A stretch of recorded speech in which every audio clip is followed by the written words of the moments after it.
사랑하는 우리 성도님들 모두 건강히 잘 지내고 계시는지요? 참으로 안팎으로 어수선하다는 느낌을 지울 수 없는 그런 시기를 저희가 보내고 있습니다. 저희 마음 들 곳 없는 이러한 시기에도 다른 곳이 아닌 하나님의 말씀에 기대어서 우리의 마음의 길, 삶의 길을 비춰주시는 하나님의 은혜와 사랑이 우리 성도님들과 함께 하시기를 간절히 소망합니다. 오늘 저희가 함께 받는 하나님의 말씀은 사사기 10장 1절에서 18절의 말씀입니다. 제가 하나님의 말씀을 받들어 읽겠습니다. 아비멜렉의 뒤를 이어서 이사갈 사람 도도의 손자 부하의 아들 돌라가 일어나서 이스라엘을 구원하니라. 그가 에브라임 산지 3일에 거주하면서 이스라엘의 사사가 된 지 23년 만에 죽음에 3일에 장사되었더라.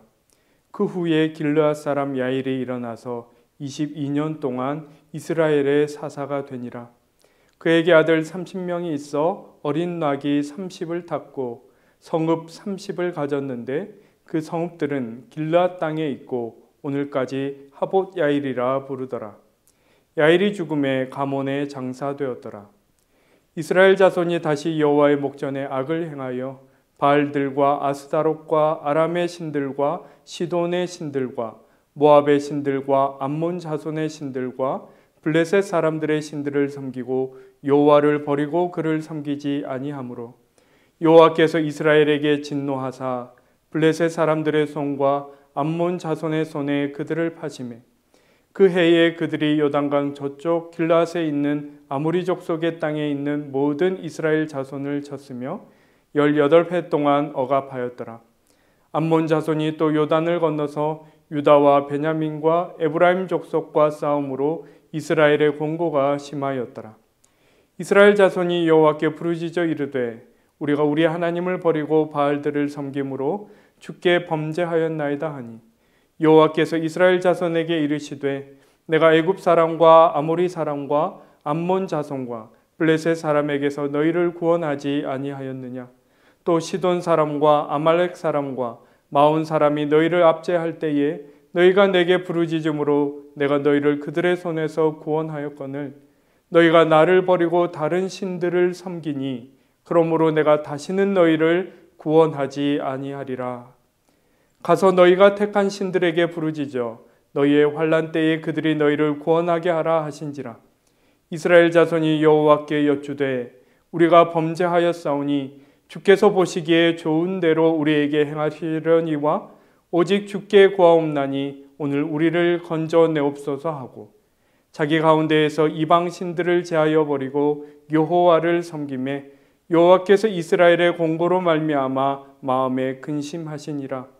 그때에 암몬 자손이 모여서 길르앗에 진을 쳤으므로 이스라엘 자손도 모여서 미스바에 진을 치고 길르앗 백성과 방백들이 서로 이르되 누가 먼저 나가서 암몬 자손과 싸움을 시작하랴.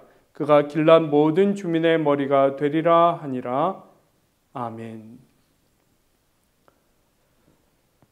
오늘은 기드온과 아비멜렉의 이야기가 마무리되고 일명 소사사라고 불리는 돌라와 야일이 소개됩니다. 이들이 소사사라고 불리는 것은 이들이 덜 훌륭해서가 아닌 다만 이들에 대한 기록이 매우 짧기 때문입니다.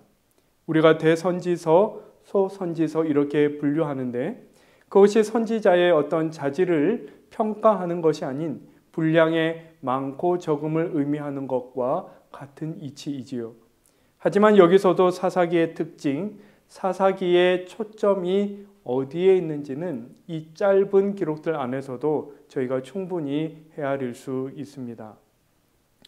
먼저 1절을 보시면 돌라에 대하여 그의 출신 지파만 밝힌 후에 그저 그가 이스라엘을 구원했다 이렇게 기록하고 있는 것을 볼 수 있습니다. 어떻게 구원했는지에 대한 언급은 전혀 없이 말이죠. 따라서 돌라가 이스라엘을 구원했다 하는 것은 돌라가 이스라엘을 하나님 앞에 합당하게 이끌었다는 의미로 해석하는 것이 가장 분명할 것입니다. 돌라 자신도 이스라엘에 대하여서도 하나님 앞에 합당하게 행하였다라는 것이지요. 이어서 3절에서 5절 사이에 야일에 관한 짧은 기록이 또한 나오고 있습니다. 여기에서는 그런데 야일이 이스라엘을 구원했다는 표현이 없습니다. 늘 그렇듯이 앞뒤로 그의 출신과 죽음에 대하여 기록하는데 특이한 것은 바로 4절이지요. 그에게 아들 30명이 있어 어린 나귀 30을 탔고 성읍 30을 가졌는데 그 성읍들은 길르앗 땅에 있고 오늘까지 하봇 야일이라 부르더라. 아들이 30명이나 되었다는 것은 그의 부인이 여럿이었음을 암시하고 그 아들들이 어린 나귀를 탔다는 것은 단순히 나귀를 소유했다는 것이 아니라 그들이 어떤 높은 지위를 누렸음을 드러내는 것입니다. 그리고 그 아들들이 또한 성읍을 하나씩 가졌다는 것은 야일이 어떻게 막대한 소유를 그리고 축적하고 그것을 아들들에게 나누어 줬는지를 우리에게 보여주는 것이죠. 별다른 기록이 없는 것으로 보아 아마도 야일은 이렇게 왕에 준하는 지위와 부를 누리다가 별탈 없이 숨을 거뒀던 것 같습니다. 여러분, 돌라의 기록과 야일의 기록을 비교하며 우리가 생각해 볼 수 있는 것은 무엇이겠습니까? 돌라는 아마도 묵묵히 다만 하나님을 두려워하면서 그분 앞에 합당한 삶과 또 이스라엘에 대한 사사의 역할을 진실하고 성실하게 수행했던 것 같습니다. 끔찍했던 아비멜렉의 시대가 지난 그 직후의 말이죠. 그리고 그에 대한 유일한 평가는 그가 그렇게 이스라엘을 구원했다라는 것입니다. 그리고는 그 어떤 인간적인 찬사도 그 어떤 기림도 없지만 이 성경 속 자신에 관한 이 유일한 기록에 그는 스스로도 하나님의 사람들에 대하여서도 하나님 앞에 합당하였다는 너무나 명료한 이 기록을 남기게 되었던 것이죠. 반면에 야일은 어떻습니까? 그 자신은 비록 많은 것을 원 없이 누렸고 또 그것을 그 자녀들까지 그 혜택을 보았지만 이 가문에 관한 성경의 기록은 어떻습니까? 그가 하나님으로부터 하나님의 사람들을 위해 주어진 그 고난을 어떻게 자기 자신만을 위해 남용하였는지를 폭로하는 이 기록만, 4절의 기록만 남기고 있는 것이지요. 그리고 이 기록은 성경에서 영원히 지워지지 않는 것입니다. 여러분, 성경이 야일을 악하다 이렇게 평가하지는 않습니다. 그러나 그의 선택, 그에게 사는 동안 큰 기쁨과 만족을 가져다 주었을지는 모르지만 그 선택이 그에게 남긴 것은 영원한 수치스러운 성경의 기록이었던 것이죠. 영원에 비하면 이 땅 삶은 순간에 지나지 않는데도 말입니다. 여러분, 우리를 향한 하나님의 기대는 어떠한 기대입니까? 상식적인 수준에서 악을 행하지 않는 것, 그 정도가 바로 우리를 향한 하나님의 기대일까요? 여러분, 하나님은 우리에게 진정성을 원하십니다. 거룩한 두려움을 품고 살며 내가 즐거운 것보다 하나님이 기뻐하시는 그 일을, 그러한 삶을 살기를 우리에게 바라시는 것이죠. 나의 유익보다는 하나님의 사람들에게 이로운 삶, 그것을 기대하신다는 것입니다. 그리고 오늘 성경은 우리에게 말합니다. 그러한 삶이야말로 진정한 구원받은 이의 표요, 우리 자신에게 구원이 된다. 이렇게 말씀하고 있는 것이죠. 이어지는 본문에서는 이러한 기대를 저버리는 하나님의 사람들에 대한 하나님의 탄식이, 깊은 탄식이 기록되어 있습니다.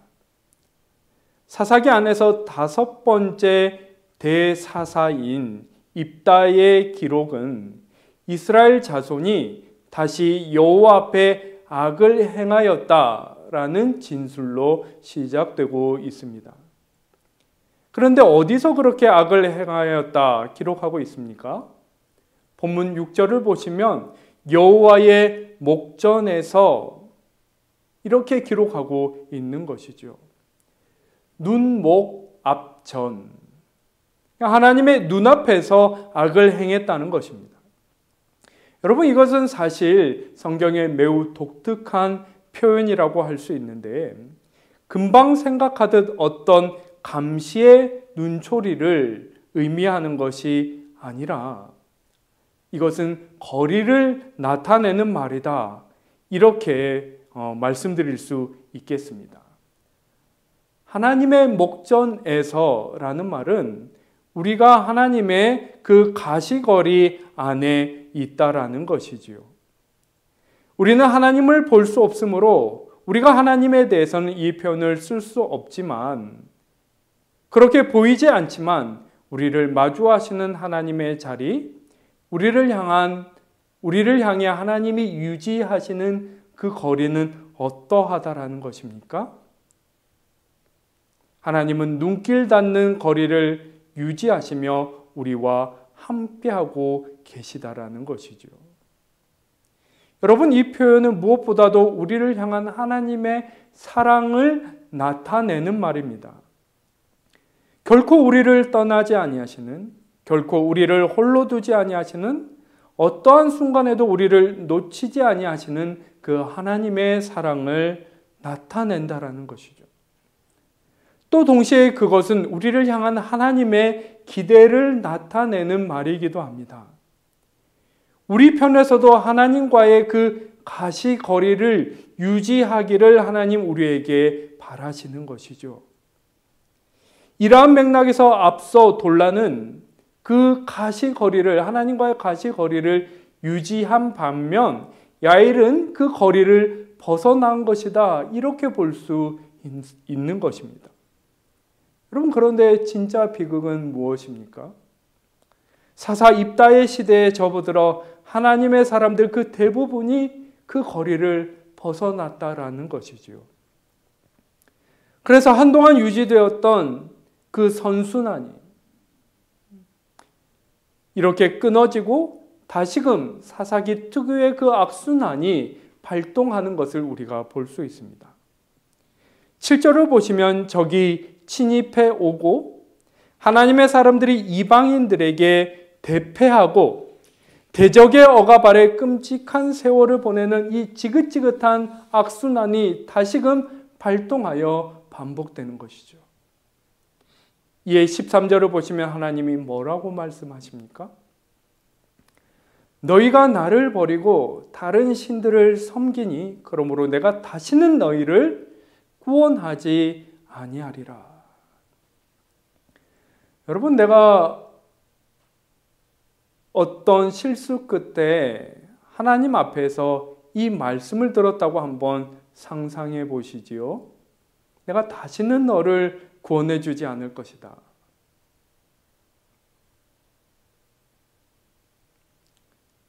여러분, 오늘 말씀을 정말 제대로 묵상하려면 이 구절을 반드시 짚고 넘어가야 한다고 말씀드리고 싶습니다. 진지하게 내가 정말 이 말씀을 들었다면 하고 생각해 봐야 하는 것이죠. 그런데 그때 한 가지 유의사항이 있습니다. 그냥 이 말씀이, 이렇게 하신 이 말씀이 진심일까로 시작해서 에이, 그럴 리가 없지 하는 그런 정도로만 보면 이 말씀을 겉만 핥고 지나가게 됩니다. 이 말씀을 하시는 하나님의 마음을 헤아려야 이 구절을, 오늘 본문을 제대로 묵상할 수 있는 것이죠.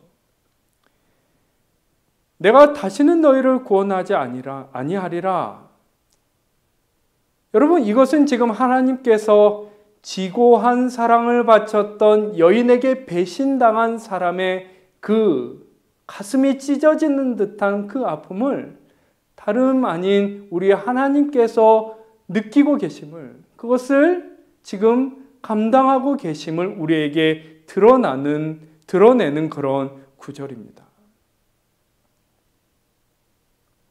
하나님의 입에서 나온 말씀은 결코 헛되이 떨어지는 법이 없을진데, 하나님께서 지금 이런 말씀을 내실 때 그 하나님의 마음을 우리가 헤아려야 하는 것이지요.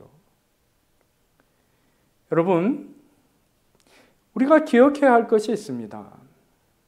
우리는 어떻게 늘 거룩하게만 살겠어 하며 사실은 너무나 예사로 하나님을 기만하지만, 여러분, 그것은 결코 하나님에게 그 어느 순간에도 예산 일이 될 수 없습니다.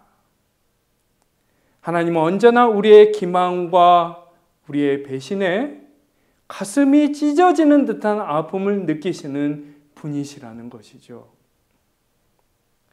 그 마음이 입다 시대 이스라엘 사람들만이 아닌 내 마음에 부딪혀 와야, 하나님의 그 찢어지는 가슴이 내 마음에 부딪혀 와야 오늘 이 말씀을 우리가 제대로 묵상했다, 이렇게 볼 수 있다라는 것입니다.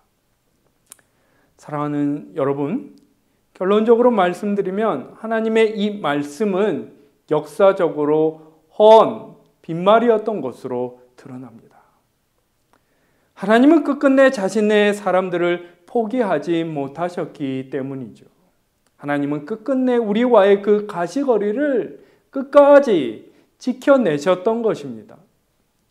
그렇다면 우리는 어떻습니까? 우리의 눈으로부터 하나님은 지금 어느 쯤에 계십니까?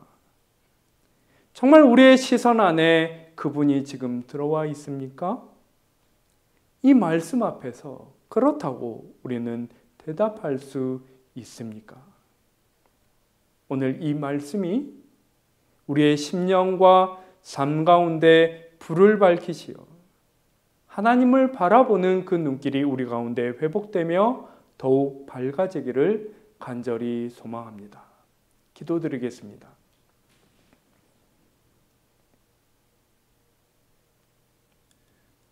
하나님 아버지, 하나님은 언제나 그 사랑의 눈길로 우리를 바라보심에 결코 우리를 놓치지 아니하실진데, 주님, 때때로 저희는 나만의 즐거움에 마음을 빼앗긴 나머지 하나님을 기완하고 하나님의 그 사랑의 눈길을 회피하곤 하는 저희들임을 주님 앞에 고백합니다. 주님, 부디 저희를 긍휼히 여기시고 이 모든 욕심과 죄악에서 저희를 구원하여 주시옵소서. 우리 안에 하나님을 바라보는 눈길, 하나님을 기억함이 회복되게 하시어 거룩한 삶을 묵묵히 살아내는 그 거룩한 열심이 우리 가운데 새로워지게 하여 주시옵소서. 우리가 어떠한 환난 가운데 있든지 결코 하나님의 그 가시거리를 결코 벗어날 수 없으며, 우리의 마음이 낙심되는 그 순간에도 하나님의 함께 하심을 기억하고 마음이 힘을 얻으며, 길을 잃어버린 것 같은 순간에도 우리가 언제나 하나님이 우리의 삶과 우리의 심령 위에 놓으신 그 거룩한 길로 우리가 행하고 있음을 기억하는 저희들 되게 하여 주시옵소서. 주의 말씀을 묵상하는 가운데 저의 눈을 다시금 밝혀주시어 그 길 위에 우리와 동행하시는 하나님을 새로이 발견하며 우리의 삶이 힘을 얻고 더욱 은혜로 풍성하여질 수 있도록 은혜 위에 은혜 더하여 주옵소서. 감사드리며 귀하신 예수 그리스도의 이름으로 기도하옵나이다. 아멘.